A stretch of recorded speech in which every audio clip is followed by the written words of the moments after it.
गुरु प्यारी साध संगत जी, आप जी सारी संगत को प्यार भरी राधा स्वामी जी। प्यारी साध संगत जियो, जैसे कि आप सभी को पता होगा, आज का दिन रक्षाबंधन का दिन है और आप जी सारी संगत को रक्षाबंधन की बहुत बहुत मुबारकबाद, हार्दिक शुभकामनाएं परिवार सहित।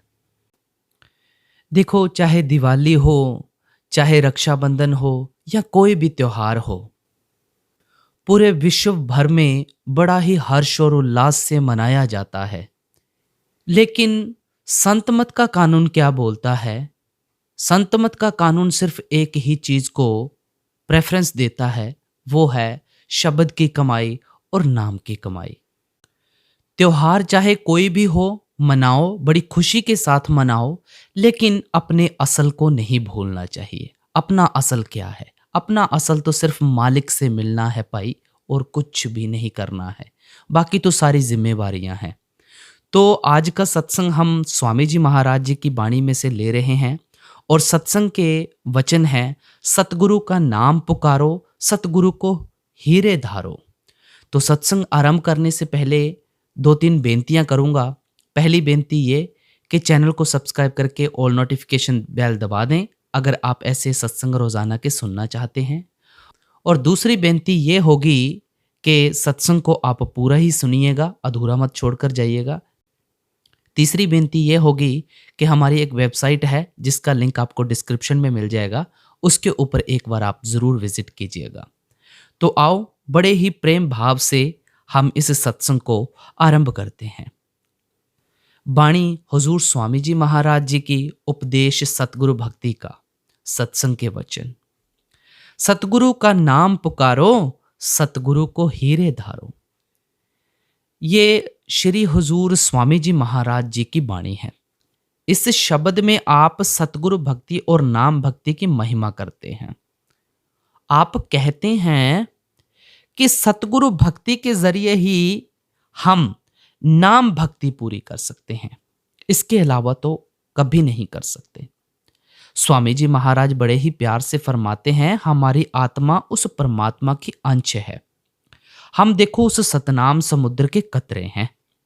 उस मालिक से बिछुड़कर इस माया के जाल में बड़ी बुरी तरह से, या कह दो कि फंसे हुए हैं।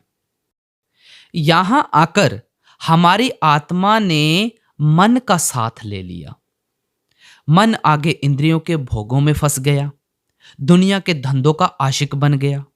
जो जो कर्म हम देखो मन के अधीन होकर करते हैं, देखो अच्छे भी करते हैं, बुरे भी करते हैं, उन सब का नतीजा साथ साथ हमारी बेचारी आत्मा को भी देना पड़ता है। इस दुनिया को आम महात्माओं ने कर्म भूमि कहकर याद किया है। जमीन में जो भी बीज हम बोते हैं, उसी फसल को काटने के लिए हमें जाना पड़ता है। देह में बैठकर जो जो कर्म करते हैं, अच्छे करते हैं, बुरे करते हैं, उन सब का नतीजा भोगने के लिए बार बार देखो 84 के जेल खाने में आना ही पड़ता है। ना कभी अच्छे कर्मों के कारण इस देह के बंधनों से छुटकारा हुआ है, ना बुरे कर्मों के कारण जन्म मरण के दुखों से छुटकारा होगा। अच्छे कर्मों का नतीजा सेठ, साहूकार, राजा, महाराजा, बंगले, गाड़ियां, ना जाने क्या क्या मिल जाएंगी। हर एक चीज की हुकूमत मिल जाएगी। ज्यादा से ज्यादा बैकुंठों और स्वर्गों तक चले जाते हैं, पर शुभ कर्मों का फल खत्म होने पर फिर इस 84 के जेल खाने में भाई वापिस आना पड़ता है। अगर बुरे कर्म करते हैं तो उनका नतीजा नरक और 84 के दुखों के रूप में भोगना पड़ता है। महात्मा कहते हैं कि क्या देखो राजा, क्या प्रजा, क्या अमीर तो क्या गरीब, क्या औरत, क्या आदमी, हम सब इस जगह आकर अपने अपने कर्मों का हिसाब दे रहे हैं। इन कर्मों के कारण जहां भी जाकर हमें जन्म लेना पड़ता है, वहीं जाकर दुख ही दुख, मुसीबतें ही मुसीबतें सहन करनी पड़ती हैं। किसी भी जामे में जाकर कोई सुख हासिल नहीं कर सकता, कोई नहीं कर सकता। ना ही कोई शांति प्राप्त कर सकता है। जब इंसान के जामे के अंदर हमारी ये दुर्दशा और हालत रहती है कि रोटी कपड़े के लिए तड़पते और भटकते फिरते हैं, तो सोचो भाई सोचो, और कौन से जामे के अंदर जाकर हम सुख शांति हासिल कर सकते हैं। महात्मा प्यार के साथ समझाते हैं कि जब तक हमारी आत्मा वापस जाकर परमात्मा से नहीं मिलती, इसका देह के बंधनों से, जन्म मरण के दुखों से पाई कभी छुटकारा नहीं हो सकता किसी भी हालत में। इसलिए हर एक को परमात्मा की खोज है, हर एक को। हम दुनिया के जीव सब वापस जाकर उस परमात्मा से मिलना चाहते हैं। अपनी अपनी अकल के मुताबिक हजारों ही युक्तियों और तरीकों से हम परमात्मा की भक्ति करते फिरते हैं, परमात्मा की खोज करते फिरते हैं, जप तप कर रहे हैं, दान पुण्य कर रहे हैं, घर बार छोड़कर जंगलों पहाड़ों में छिपकर बैठ जाते हैं, मंदिरों मस्जिदों गुरुद्वारों में जाते हैं, ग्रंथ पोथियां वेद शास्त्र पढ़ते हैं। अपनी अकल के मुताबिक ये सारे ही उपाय हम परमात्मा से मिलने के लिए, परमात्मा की भक्ति और खोज के लिए ही करते हैं। स्वामी जी महाराज यहाँ उपदेश करते हैं कि मालिक की भाई भक्ति करने का जो असली तरीका है, गुरुमुखों से पता चलेगा, साधुओं संतों महात्माओं की संगत या सोबत से पता लगेगा। गुरु अमरदास जी की वाणी है, संतो गुरुमुख पूरा पाई, नामो पूज कराई। कि अगर पूरा गुरुमुख मिल जाए, पूरा गुरुमुख, वह शब्द या नाम का भेद दे दे, हम शब्द या नाम की कमाई करें, तब ही हम मालिक की भक्ति कर सकते हैं, वापस जाकर परमात्मा से मिल सकते हैं। जो भक्ति उस परमात्मा को मंजूर है, वह केवल और केवल शब्द की कमाई, नाम की कमाई है। गुरु अर्जुन देव जी फरमाते हैं, संत जनों मिल पायो, सच्चा नाम संभाल, तोसा वदहु जिए का एथे ओथे नाल। गुरमुखों से मिलकर सच्चे नाम की कमाई करो, यही हमारा असली तोशा है, जो यहाँ भी हमारे साथ है और वहाँ भी हमारे साथ है। गुरु अमरदास जी तो यहाँ तक कहते हैं, बिन नावे और पूज ना हो वही, परम भूली लोकाई। कि शब्द या नाम की कमाई के बिना मालिक की कोई भक्ति या पूजा ही नहीं है। लोग व्यर्थ भ्रमों में फंसकर दिन रात भूले फिरते हैं। गुरु नानक देव जी फरमाते हैं, नाम विसार चले अनमार्ग, अंत काल पछुताही। कि अगर हम नाम की कमाई को छोड़कर किसी और रास्ते पर चलने की कोशिश करते हैं, तो आखिर मौत के वक्त पछताना पड़ता है। कि अपने कीमती वक्त को फजूल की बातों में फंसाकर जाया कर दिया। गुरु अमरदास जी फरमाते हैं, बिन नामे दर ढोई नाही त जम करे खुआरी। शब्द या नाम की कमाई के बिना मालिक की कोई और भक्ति और पूजा नहीं है। यमदूतों के हाथों बहुत परेशान होना पड़ेगा। हम मालिक की दरगाह में कभी भी नहीं पहुंच सकेंगे। जो कुछ भी प्राप्त होगा केवल शब्द या नाम की कमाई से होगा। स्वामी जी महाराज फरमाते हैं, गुरु कहें खोलकर पाई, लग शब्द अनाहद जाई, बिन शब्द उपाव न दूजा, काया का छूटे ना कूजा। संत मत का कानून बड़ा अटल है भाई। शब्द या नाम की कमाई के बिना कोई उपाय और तरीका ही नहीं है कि तुम देह के बंधनों से छुटकारा हासिल कर सको। बाकी जो साधन है उनका फल जरूर मिलता है, लेकिन उनका फल प्राप्त करने के लिए हमें वापस देह के बंधनों में आना पड़ता है, जो हम बाहरमुखी साधन करते हैं। जो शब्द या नाम की कमाई है, उससे हमारा कर्मों का सिलसिला खत्म होता है, रूह और मन की गांठ खुलती है, हम मालिक से मिलने के काबिल बनते हैं। इसलिए स्वामी जी महाराज फरमाते हैं, सतगुरु का नाम पुकारो भाई, सतगुरु का नाम पुकारो। गुरुमुखों की संगत और सोबत में जाकर जो वे शब्द या नाम की कमाई करने का तरीका और साधन समझा रहे हैं, भाई उसको पल्ले बांध लो, उसे अपने अंदर धारण कर लो। हमें उस पर चलने की कोशिश करनी है। नाम की कमाई करने से क्या मतलब है कि जिस परमात्मा से हम मिलना चाहते हैं, वह कहीं बाहर नहीं है भाई, वह हमारे शरीर के अंदर है। दर बदर ठोकरे मत खाओ। हमारी देह या वजूद के अंदर बैठा हुआ है वो कुल पिता परमात्मा। गुरु अमरदास जी फरमाते हैं, सदा हजूर दूर ना जानो, गुर शब्दी हर अंतर पछाणो।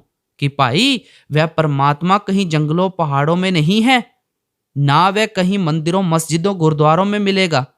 वह परमात्मा 24 घंटे तेरे साथ रहता है। तू गुरुमुखों के पास जाकर शब्द की कमाई करके उस परमात्मा को अपनी देह के अंदर ही पहचानने की कोशिश कर। कबीर साहिब फरमाते हैं, ज्यों तिल माही तेल है, ज्यों चकमक में आग, तेरा साईं तुझ में जाग सके तो जाग। जिस तरह तिलों में तेल होता है, तिलों में तेल होता है ना, पत्थर में अग्नि भी होती है, उसी तरह जिस प्रीतम और परमात्मा की हमें खोज है, वह भी हमारे शरीर के अंदर है, हमारी देह के अंदर है। हमारा रूहानी सफर तो पैरों के तलवों से लेकर सिर की चोटी तक है। इस सफर की 2 मंजिलें हैं, एक आंखों तक है, दूसरी आंखों से ऊपर है। हर बार सत्संग में फरमाया जाता है, लेकिन एक बात बार बार रिपीट होकर इसलिए बताई जाती है कि ताकि हमारे मन को अच्छी तरह तसल्ली हो जाए। हमारे शरीर के अंदर जो रूह और मन की जगह है ना, वह हर एक की आंखों के पीछे और दरमियान है। उस नुक्ते को कोई तिल कहता है, शिव नेत्र कहता है, दिव्य चक्षु कहता है, कोई घरदर कहता है, कोई मुक्ति का दरवाजा कहता है। यह हमारे रूह और मन की जगह है। अगर कोई चीज हम भूल जाएं, हमें याद करनी हो, तो हमारा हाथ अपने आप ही आंखों के पीछे उस नुक्ते को पकड़कर बैठ जाता है। कभी हम किसी भूली हुई चीज को याद करने के लिए टांगों पैरों पर हाथ नहीं लगाते। इस जगह का हमारे सोचने के साथ बड़ा गहरा संबंध है, बहुत गहरा। यहां से हमारा ख्याल उतरकर 9 द्वारों के जरिए सारी दुनिया के अंदर फैल जाता है। देख लें, यहाँ बैठे हमारा ख्याल कभी कौमों, मजहबों, मुल्कों के झगड़ों की तरफ जाता है, कभी बेटी बेटियों के प्यार की तरफ जाता है, दौड़ता है, कभी मन दुकान के ग्राहकों की तरफ दौड़ता है। हमारा मन कभी निचला नहीं बैठता पाई। जो दिन रात दुनिया की चीजों के संबंध में दलीलें या विचार करते रहते हैं, इसी को महात्मा पाई सिमरन करना कहते हैं। यही तो सिमरन है। इस तरह सिमरन करने की हर एक को कुदरती आदत पड़ी हुई है। कितनी अंधेरी कोठरियों के अंदर अपने आप को क्यों ना बंद कर लें, आप वहां नहीं होंगे भाई। उसका ख्याल सारी दुनिया के अंदर फैला होगा। इसको महात्मा सिमरन की आदत कहते हैं। फिर जिन चीजों के बारे में हम सोचते हैं, उनकी शक्लें भी हमारी आंखों के सामने आ जाती हैं। अगर बेटे बेटियों के बारे में सोचते हैं, बेटे बेटियां आंखों के आगे आ जाएंगे। अगर घर के कारोबार के बारे में सोचते हैं, घर के कारोबार आंखों के आगे आ जाएंगे। इसको महात्मा ध्यान धरना कहते हैं। जिसका हम सिमरन करते हैं, उसका हम ध्यान धरते हैं, और जिनका सिमरन करते हैं, ध्यान धरते हैं, उनके साथ हमारा लगाव हो जाता है, प्यार पैदा हो जाता है। उन शक्लों और पदार्थों से हमारे मन का इतना लगाव हो जाता है कि रात को सपने भी हमें उनके ही आते हैं। मौत के वक्त उनकी ही शक्लें हमारी आंखों के आगे घूमती रहती हैं। जहां आसा तहां वासा। फिर कहते हैं, जिधर हमारा आखिरी वक्त ख्याल होता है ना, हम दुनिया के जीव उसी रो में बहना शुरू कर देते हैं। यह बेटे बेटियों का प्यार, कौमों, मजहबों, मुल्कों, झगड़ों का प्यार, जो हर एक को बार बार दे के बंधनों की तरफ खींचकर ले आता है। जब महात्मा देखते हैं कि हमारा दुनिया की शक्लों और पदार्थों से मोह या प्यार है, तो वे समझाते हैं कि पानी की मारी हुई खेती पानी से ही हरी हो सकती है। हम उन शक्लों और पदार्थों का ध्यान करके उन शक्लों और पदार्थों से प्यार किए बैठे हैं, जिन चीजों को नाश हो जाना है, फना हो जाना है। सिमरन को सिमरन काटेगा भाई, ध्यान को ध्यान काटेगा, लेकिन उस चीज का सिमरन और ध्यान जो कभी नाश नहीं होगी, कभी फना नहीं होगी, वह क्या है? वह केवल एक परमात्मा है, अकाल पुरुष है, वाहिगुरु है, परमेश्वर है, जिसके हजारों अनेकों नाम हमने अपने अपने प्यार में आकर बड़े ही प्रेम भाव से रखे हुए हैं, ताकि हम उसके सिमरन के जरिए संसार के मोह से छुटकारा हासिल करके परमात्मा से प्यार करके वापस उससे मिल जाएं। हमारी आत्मा उस परमात्मा की अंश है, हम उस सतनाम समुद्र के कतरे हैं। गुरु अर्जुन देव जी बड़े ही प्यार से फरमाते हैं, निश्चल एक आप अविनाशी, सो निश्चल जो तिस त्याएदा। कि पाई वह परमात्मा निश्चल है, वह परमात्मा कभी जन्म मरण के दुखों में नहीं आता। जो उसका ध्यान करते हैं, उसके साथ प्यार करते हैं, वे भी निश्चल हो जाते हैं, उनका भी जन्म मरण के दुखों से छुटकारा हो जाता है। इसलिए गुरुमुख हमें उस परमात्मा के नाम का सिमरन करने का तरीका बताते हैं। हमें सिमरन के जरिए ख्याल को इन 9 द्वारों में से निकालकर आंखों के पीछे इकट्ठा करना है। जब आंखों के पीछे ख्याल इकट्ठा करते हैं तो हमारा मन वहां टिकता नहीं, बार बार नीचे की ओर गिरता है, क्योंकि इसे जन्मों जन्मों से 9 द्वारों के जरिए बाहर दौड़ने की आदत पड़ी हुई है। जब तक इसे किसी के स्वरूप का ध्यान नहीं देते, तब तक हमारे ख्याल को कभी आंखों के पीछे ठहरने की आदत पैदा नहीं होती। मन को आंखों के पीछे ठहराने के लिए किसके स्वरूप का ध्यान करना है? भाई गुरुमुखों के स्वरूप का ध्यान करना है। गुरुमुखों के स्वरूप का किस लिए गुरुमुखों के स्वरूप का ध्यान करना है? क्योंकि गुरुमुखों का जो असली स्वरूप होता है वह शब्द होता है, नाम होता है। वे शब्द या नाम में से आते हैं, शब्द या नाम को ही मानते हैं, शब्द या नाम का ही प्रचार करते हैं और वापस जाकर शब्द या नाम में ही समा जाते हैं। इसलिए हमें मन को आंखों के पीछे लाकर उन गुरुमुखों के स्वरूप का ध्यान करना है। स्वामी जी महाराज फरमाते हैं, गुरु का ध्यान कर प्यारे, बिना इसके नहीं छूटना, नहीं छूटना। हमारे मन की आदत, नीचे की ओर जाने की आदत कभी छूट ही नहीं सकती जब तक हम गुरुमुखों के स्वरूप के जरिए अपने ख्याल को आंखों के पीछे ठहराने की आदत नहीं डालते। यही गुरु अर्जुन देव जी फरमाते हैं, गुर की मूरत मन में ध्यान। मन को गुरुमुखों के स्वरूप का ध्यान देना है ताकि यह आंखों के पीछे एकाग्र होकर वहां टिक जाए। हमें सिमरन के जरिए ख्याल को आंखों के पीछे इकट्ठा करना है। ध्यान के जरिए ख्याल को आंखों के पीछे ठहराने की आदत डालनी है और फिर हमें अपने आप ही अंदर समझ आ जाती है कि वहां मीठी से मीठी, सुरीली से सुरीली आवाज मालिक की दरगाह से आ रही है। वह साधुओं, संतों और महात्माओं के अंदर भी है, चोरों डाकुओं के अंदर भी है। वहां ना किसी कौम का सवाल है, ना किसी मजहब का सवाल है। जो खुशकिस्मत आंखों के पीछे अपने ख्याल को इकट्ठा करता है, वह अपने अंदर उस आवाज को सुनना शुरू कर देता है और उस प्रकाश को देखना शुरू कर देता है। उस आवाज को ही महात्माओं ने शब्द या नाम कहकर याद किया है। गुरु अमरदास जी फरमाते हैं, नौदर ठाके तावत रहाए, 10वें निज कर वासा पाए, ओथे अनहद शब्द वजे दिन राती, गुरमत्ती शब्द सुनावनिया। कि जब तुम 9 द्वारों में से ख्याल को निकालकर आंखों के पीछे लाओगे, तुम अपने घर के दरवाजे पर पहुंच जाओगे। उस घर के दरवाजे की एक ही निशानी है कि हर एक के अंदर उस 10वें द्वार पर बड़ी सुरीली मीठी आवाज हो रही है। उसको पकड़ोगे और धीरे धीरे अपने मंजिल मकसूद तक पहुंच जाओगे। तब तो सोच लो, हमारा मुक्ति हासिल करने का कभी सवाल ही पैदा नहीं हो सकता। गुरु अमरदास जी फरमाते हैं, 9 दरवाजे 10वें मुक्ता, अनहद शब्द बजावनिया।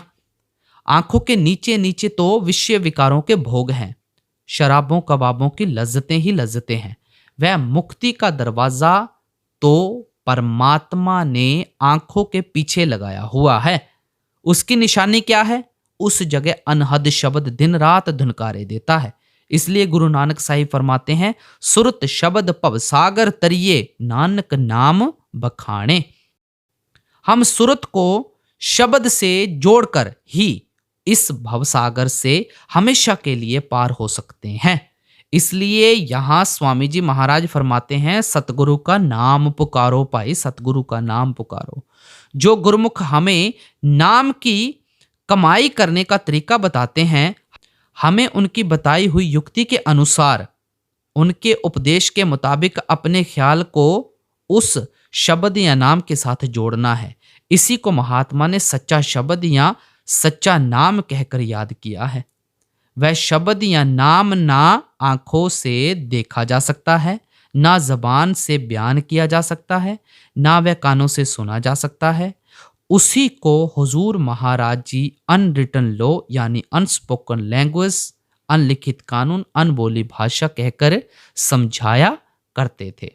गुरु अंगद देव जी उस नाम की महिमा करते हुए यहाँ तक फरमाते हैं, अखीं वाजों वेखना बिन कन्ना सुनना, पैरां वाजों चलना बिन हत्थां करना, जीभे वाजों बोलना इयू जीवत मरना, नानक हुक्म पहचान के ताओ खस में मिलना।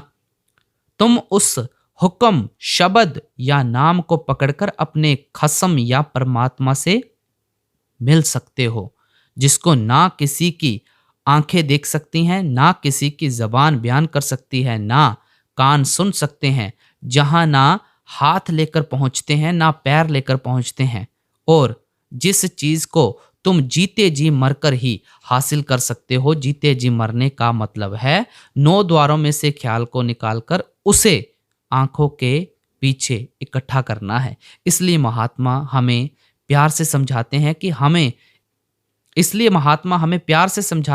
कि हमें इस सच्चे शब्द को पकड़ना है, सच्चे शब्द से ख्याल जोड़ना है। ये जो अपने लफ्ज हैं, जो हमने परमात्मा के अनेक नाम रखे हुए हैं, ये सब हमारे वर्णात्मक शब्द हैं भाई। ये लिखने, पढ़ने और बोलने में आ जाते हैं। हमारे कई मुल्क हैं, कई ज़बानें हैं, और एक एक ज़बान में हम अनेक लफ्ज़ों के ज़रिए दिन रात परमात्मा को याद करते हैं। हज़ारों अनेकों महात्मा दुनिया के अंदर आए हैं, हज़ारों अनेकों लफ्ज़ों के ज़रिए उन्होंने उस परमात्मा को याद किया है।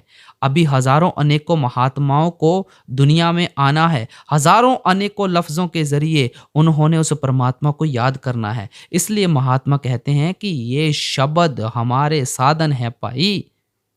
वह सच्चा शब्द हमारा निशाना या मंजिल है।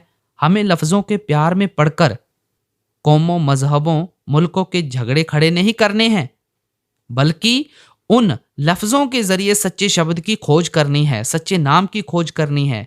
और ये जो नाम की कमाई करने का तरीका है, इसका हमें गुरमुखों से पता लगता है, साधुओं, संतों और महात्माओं से पता लगता है।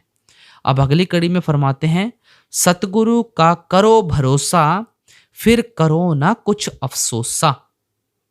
अब फरमाते हैं कि गुरमुख हमें मालिक की भक्ति या नाम की कमाई का जो भी तरीका बताते हैं, हमें उस पर भरोसा करना चाहिए। जब तक मन में भरोसा और विश्वास नहीं आता, हमारा मन हमें कभी उस रास्ते पर चलने ही नहीं देता। कई तरह की रुकावटें रास्ते में खड़ी करता है। आप देखें, इस दुनिया में भरोसे के बिना हमारा एकदम चलना मुश्किल है। हम सैकड़ों मील रेल का सफ़र करते हैं और रेल में रात को चादर तान कर सो जाते हैं। वह गड्ढों पर से भी गुजरती है, दरियाओं पर से भी गुजरती है, पर हमें भरोसा और विश्वास होता है, जिस कारण हम बेफिक्र होकर सोए रहते हैं। हवाई जहाज में हजारों मील सफर करते हैं भरोसे और विश्वास के बल पर, तभी तो कर पाते हैं ना। हम अपनी कीमती जान उनके सुपुर्द कर देते हैं। दुनिया के अंदर कदम कदम पर भरोसे और विश्वास की जरूरत पड़ती है। संत मत में तो भरोसे के बिना हमारा एक कदम भी अंदर चलना मुश्किल हो जाता है। सो आप फरमाते हैं, गुरमुखों पर हमें भरोसा करना है, विश्वास करना है कि जो भी नाम की कमाई करने का तरीका उन्होंने बताया है, वही साधन और तरीका हमें मालिक से मिलाएगा। ये नहीं कि जो किसी ने मालिक की भक्ति करने का तरीका बता दिया, वही तरीका अपनाना शुरू कर दें। अगर अपने ख्याल को हर तरफ दौड़ाते रहेंगे तो हम कभी कुछ भी हासिल नहीं कर सकेंगे। इसलिए स्वामी जी महाराज फरमाते हैं कि हमेशा एक मन एक चित्त होकर शब्द की कमाई करनी चाहिए, नाम की कमाई करनी चाहिए। अब अगली कड़ी में समझाते हैं, सतगुरु तो ही छिन छिन पासे, हंगता तेरी सब विधि खोसे। आप फरमाते हैं कि गुरमुख नाम देकर कभी बेफिक्र नहीं हो जाते हैं, वे हमें धुरधाम पहुंचाने के जिम्मेदार भी बनते हैं। वे नाम देकर हमारे अंदर बैठ जाते हैं और कदम कदम पर हमारी संभाल करते हैं, हमारी रखवाली करते हैं। वे ही हमें खींचकर उस रास्ते पर लगाते हैं जिस रास्ते पर चलकर हम उस परमात्मा से मिल जाते हैं। हमारे और मालिक के बीच जो होमे की रुकावट है, गुरमुख नाम की कमाई करवाकर उसको हमेशा के लिए दूर कर देते हैं। गुरमुखों का असली स्वरूप शब्द होता है। वे शब्द स्वरूप में हमारे अंदर बैठकर हमारी संभाल करते हैं। चाहे सेवक जंगलों में जाए, पहाड़ों पर जाए, बाहर के मुल्कों में जाए, उसके सतगुरु हमेशा उसके साथ होते हैं। हम बाहर बैठे हैं, हमें पता नहीं कि हमारी क्या संभाल होती है, लेकिन भाई संभाल हर एक सेवक की होती है जो गुरमुखों पर भरोसा रखकर शब्द या नाम की कमाई करता है। स्वामी जी महाराज हमें प्यार से समझाते हैं कि शायद हमारे मन में ख्याल हो कि हम व्यर्थ मालिक की भक्ति में लगे हुए हैं और गुरमुख हमें नाम देकर बेफिक्र हो चुके हैं। आप कहते हैं कि वे 24 घंटे हमारे साथ हो और हमेशा हमें किसी न किसी बहाने नाम की याद कराते रहते हैं। हमें ठोकर लगती रहती है और मालिक की भक्ति की तरफ हमारा ध्यान लगाए रखते हैं। इस तरीके से वे हमारी हर तरह की संभाल, परवरिश और रखवाली करते हैं। अब अगली कड़ी में फरमाते हैं, सतगुरु गति अब सुन मोसे, कहीं जात ना रंचक मुंह से। स्वामी जी महाराज फरमाते हैं कि गुरमुखों की गति तो बयान ही नहीं की जा सकती, उनकी वढ़ाई तो जबान से की ही नहीं जा सकती। आप खोलकर समझाते हैं कि हमें ये समझने की कोशिश करनी चाहिए कि संतों महात्मा को संसार में आने का असल मकसद क्या है।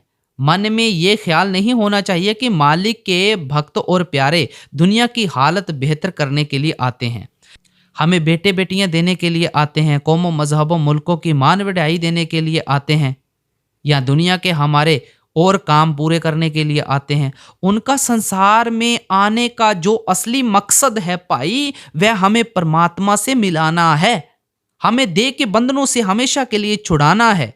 ये कार्य पूरा करने के लिए वे हम पर दया मेहर करते हैं। आप आगे खोलकर समझाते हैं, 10वें में खैंचे 9 से, फिर एक करें तो ही 2 से, शब्दारस तो ही पिलावें, जमपुर से फिर बचावें। आप समझाते हैं कि गुरमुखों की हम पर क्या बख्शिश है। वे हमें द्वैत से निकालकर एकता में ले आते हैं। आपका भाव है कि हमारा ख्याल यहाँ आंखों के पीछे से उतरकर इन 9 द्वारों के जरिए सारी दुनिया के अंदर फैला हुआ है। जब तक दोनों आंखों के जरिए हमारा ध्यान दुनिया में फैला हुआ है, तब तक हम द्वैत में फंसे हुए हैं। जब हम गुरमुखों के कहने के मुताबिक सिमरन और ध्यान के जरिए ख्याल को इन 9 द्वारों में से निकालकर आंखों के पीछे इकट्ठा कर लेते हैं, तो हम एकता के अंदर आ जाते हैं। जब एकता के अंदर आ जाते हैं, तब शब्द की लज्जत आती है। उस नाम रूपी अमृत को हम अपने अंदर से हासिल करते हैं। वह अमृत जिसको पीकर अमर होना है, वह हमें आंखों के नीचे नीचे नहीं मिलता। आंखों के पीछे एकता के अंदर आकर ही हम उस अमृत को पीने के काबिल बनते हैं। गुरु रामदास जी फरमाते हैं, 9 दरवाज नवे दर फीके, रस अमृत 10 में चूजे। आंखों के नीचे नीचे इंद्रियों के भोग ही भोग हैं, विषय विकारों शराबों कबाबों की लज्जतें ही लज्जतें हैं। जो रस से भरा हुआ अमृत है 10 में चूजे, वह आंखों के पीछे बरस रहा है, आंखों के पीछे।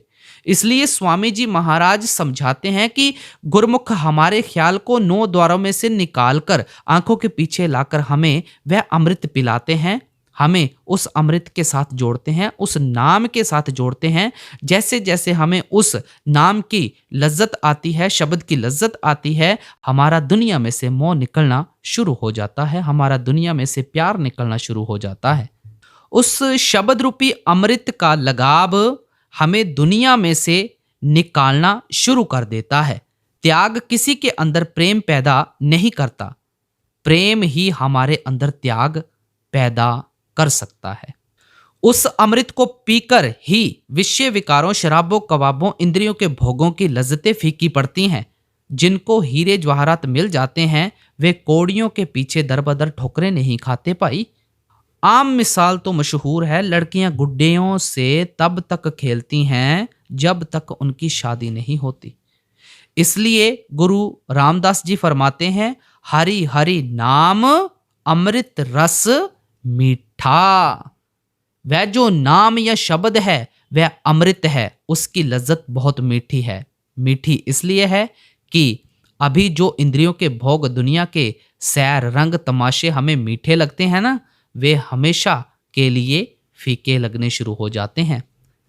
सो आप फरमाते हैं कि ये गुरुमुखों की दया मेहर और बख्शिश है कि जिन बेटे बेटियों के लिए हम भटकते तड़पते फिरते हैं ना, जिस धन दौलत के लिए हजारों ठगियां और बेईमानियां करते थे, जिन कौमों मजहबों मुल्कों की मान वड्याई हासिल करने के लिए कई कई रातें बिना सोए काटते थे, उस तरफ अब हमारा ध्यान ही नहीं जाता, ख्याल ही नहीं जाता।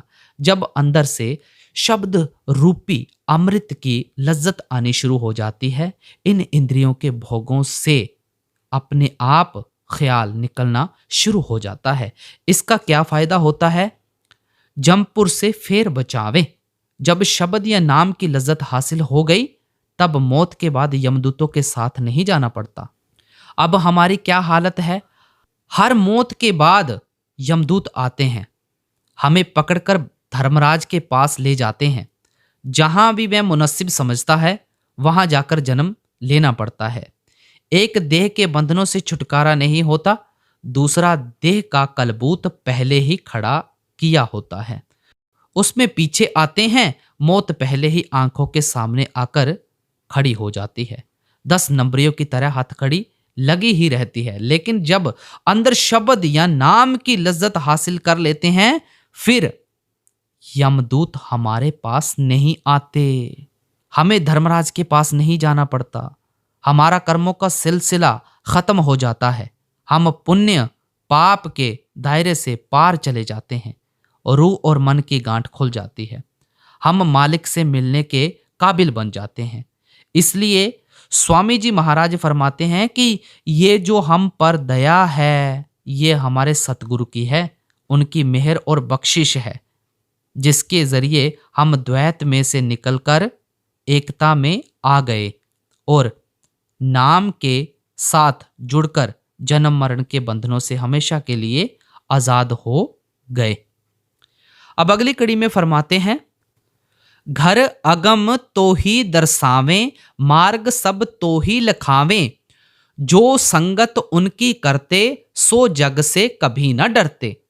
स्वामी जी महाराज समझाते हैं कि जो सज्जन गुरुमुखों की संगति और सोबत में आकर अंदर शब्द या नाम की लज्जत लेने में लग जाते हैं, उनके अंदर से दुनिया की सब लोक लाज निकल जाती है, उनका ख्याल दुनिया के तानों में से निकल जाता है। वे कौमों मजहबों मुल्कों की मान वड्याई दुनिया की टीका टिप्पणी का ख्याल नहीं करते। अगर हम लोक लाज के अधीन हैं तो हमारे अंदर अभी मालिक से मिलने का सच्चा इश्क और प्यार पैदा नहीं हुआ। उस हालत में हम दुनिया को बड़ा समझे बैठे हैं, परमात्मा को छोटा समझे बैठे हैं। जब हमारे अंदर मालिक से मिलने का सच्चा इश्क और सच्चा प्यार पैदा हो जाता है तो परमात्मा सबसे बड़ा नजर आने लगता है। ये सारी दुनिया छोटी नजर आने लगती है। हमने कई बार मिसाल दी है कि हुजूर राय साहिब सालिग्राम स्वामी जी महाराज के बड़े प्रेमी सत्संगी थे। आपकी कोई मामूली पोजीशन नहीं थी। आप उन दिनों यूपी के पोस्ट मास्टर जनरल थे, लेकिन स्वामी जी महाराज के साथ आपका इतना प्यार था कि यमुना नदी से पानी की गागर भरकर सिर पर उठाकर आपके स्नान के लिए लाया करते थे। जहां स्वामी जी महाराज का मकान है, छोटी छोटी गलियों में से गुजर कर जाना पड़ता है। ये जो गलियां थीं, ये राय साहिब की बिरादरी और रिश्तेदारों की गलियां थीं। सो ऐसे मौके दुनियादार कब छोड़ते हैं। उन्होंने ताने देने शुरू कर दिए कि इतना बड़ा अफसर होकर साधुओं के लिए पानी ढोता है। जब आपको पता लगा, आपने पैरों में घुंघरू पहन लिए कि जिनको नहीं पता लगा उनको भी पता लग जाए कि अपने सतगुरु के लिए पानी ला रहा हूं।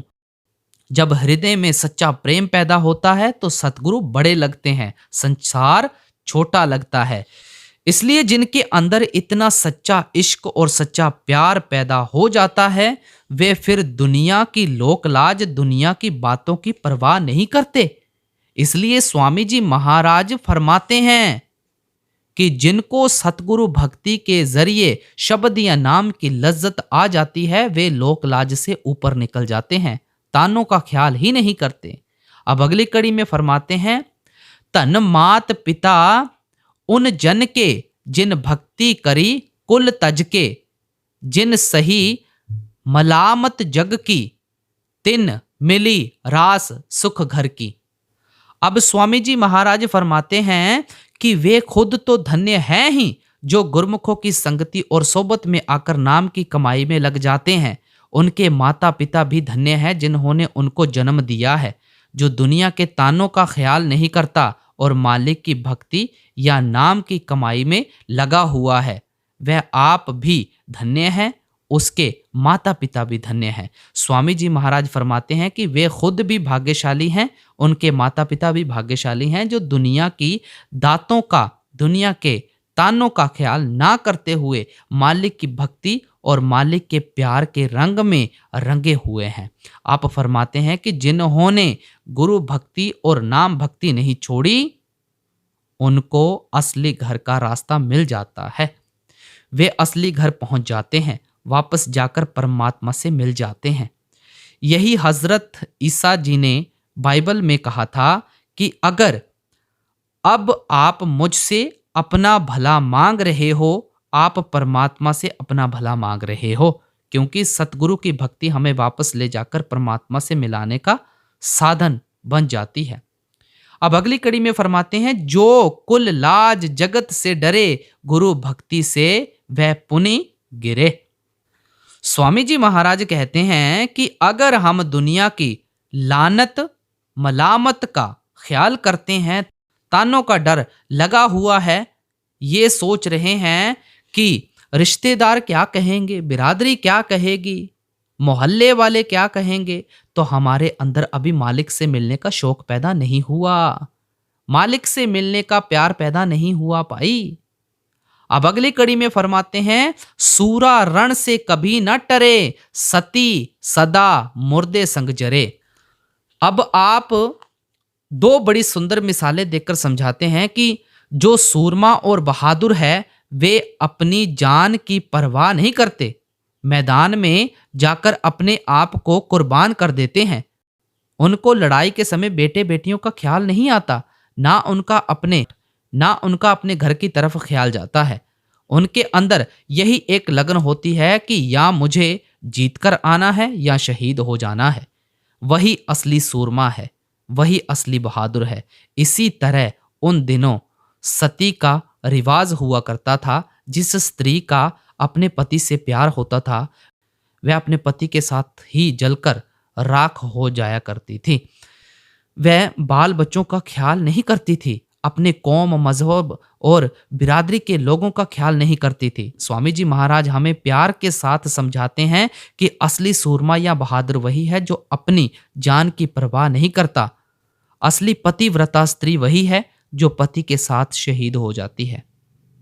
आप फरमाते हैं कि हमारी आत्मा उस परमात्मा की स्त्री है। जब तक हमारे अंदर परमात्मा के लिए सच्ची पतिव्रता स्त्री जितना इश्क और प्यार पैदा नहीं होता, तब तक हम भक्ति में कामयाब नहीं हो सकते। अब अगली कड़ी में फरमाते हैं, रण छोड़े कायर कहलाए, सती फिरे नीच घर जाए। स्वामी जी महाराज फरमाते हैं कि आमतौर पर उन दिनों में अगर कोई सूरमा अपनी जान बचाकर लड़ाई में डरता हुआ वापस आ जाता था तो स्त्रियां उसके लिए घर का दरवाजा ही नहीं खोलती थीं। उसको अपना समझना बेइज्जती समझती थीं। उसको कायर कहकर सारी बिरादरी में बदनाम किया जाता था। इसी तरह अगर कोई स्त्री अपने पति के साथ नहीं जलती थी या सती नहीं होती थी और आग से डरती वापस आ जाती थी, उसको रिश्तेदार घर नहीं रखते थे। आपका ये मिसालें देने का केवल इतना ही मतलब है कि अगर हम लोगों के तानों से डरते हुए सतगुरु भक्ति को छोड़कर बैठ जाएंगे, हमारी भी ऐसी ही दुर्दशा होगी, ऐसी ही हालत होगी। अब अगली कड़ी में फरमाते हैं, पपीहा अपना मन नहीं त्यागे, जले पतंगा ज्योति आगे, मछली को जैसे जल तारा, गुरमुख को सतगुरु अस प्यारा। स्वामी जी महाराज एक और सुंदर मिसाल देते हैं कि हमारा सतगुरु से किस तरह का प्यार होना चाहिए। पपीहा हमेशा स्वाति बूंद के लिए तड़पता रहता है। जब तक उसको बारिश की बूंद नहीं मिलती, उसकी चोंच बंद नहीं होती। इसी तरह हमारे अंदर शब्द या नाम रूपी अमृत की लज्जत का इश्क, प्यार या तड़प होनी चाहिए। आप फरमाते हैं, जले पतंगा ज्योति आगे। आपको पता है कि बरसात के मौसम में छोटे छोटे पतंगे रात में निकलते हैं। उनका रोशनी से, ज्योति से इतना प्यार होता है कि वे वहीं जलकर भस्म हो जाते हैं। आपका मतलब है कि हमारे अंदर मालिक की भक्ति के लिए ऐसा सच्चा इश्क और प्यार होना चाहिए। फिर मिसाल देते हैं कि अगर मछली को पानी में से निकालें तो वह तड़प तड़प कर जान दे देगी। जो मालिक के असली भक्त और प्यारे हैं, उनका गुरमुखों से इसी तरह का प्यार होता है। अब अगली कड़ी में फरमाते हैं, जिन पर ख्वाहिश गुरु की होई, गुरमुख ऐसा विरला कोई। दिल तो हर एक प्रेमी का चाहता है कि हमारे अंदर सतगुरु का इतना प्रेम हो, इतना इश्क और प्यार हो, लेकिन स्वामी जी महाराज फरमाते हैं, विरला कोई, लाखों करोड़ों में से कोई विरला जीव है जिस पर परमात्मा की अति दया, मेहर, बख्शिश होती है और जिसके अंदर इतना मालिक से मिलने का इश्क होता है, इतना मालिक से मिलने का प्यार होता है। आपके समझाने का मतलब है कि ये सब मालिक के हाथ में है। मालिक ही दया मेहर करे, बख्शिश करे तो कहीं बेटे बेटियों में से ख्याल निकले। हम कौमों, मजहबों, मुल्कों की मान बढ़ाई में से मन को निकालकर शराबों, कबाबों की लज्जतें छोड़कर गुरमुखों की संगति से प्यार कर सकें। हमें गुरमुखों की सोबत प्यारी लगे और हम शब्द या नाम की कमाई करें। अब सारा सत्संग फरमाकर अंत की कड़ी में फरमाते हैं, राधा स्वामी कही बनाए, सेवक को गुरु दिया जगाए। स्वामी जी महाराज ने अच्छी तरह हमें खोलकर समझाया है कि हमें क्यों गुरमुखों की संगति करनी है, हमें क्यों गुरमुखों की सोबत करनी है और हमारे अंदर उनके लिए किस तरह का भरोसा और विश्वास होना चाहिए, प्यार होना चाहिए। क्योंकि उनके प्रति प्यार और भरोसे के बाद ही हमारा ख्याल शब्द की कमाई की तरफ जाता है, नाम की कमाई की तरफ जाता है। सो भाई, हमें भी चाहिए कि गुरमुखों की संगति और सोबत से फायदा उठाकर शब्द की कमाई करें, नाम की कमाई करें। गुरु प्यारे साथ संगत जियो, आज का सत्संग यहाँ पर समाप्त हो रहा है। जाते जाते आप सभी से कहेंगे कि चैनल को सब्सक्राइब करके ऑल नोटिफिकेशन बेल ज़रूर दबा दें अगर आप ऐसे रोज़ाना के सत्संग सुनना चाहते हैं, और साथ में वेबसाइट के ऊपर ज़रूर विजिट कीजिएगा डिस्क्रिप्शन में लिंक है। तो इसी के साथ हम आपसे इजाज़त लेते हैं। बाबा जी महाराज जी की तरफ से आपको बहुत बहुत प्यार और आशीर्वाद। सभी को राधा स्वामी जी।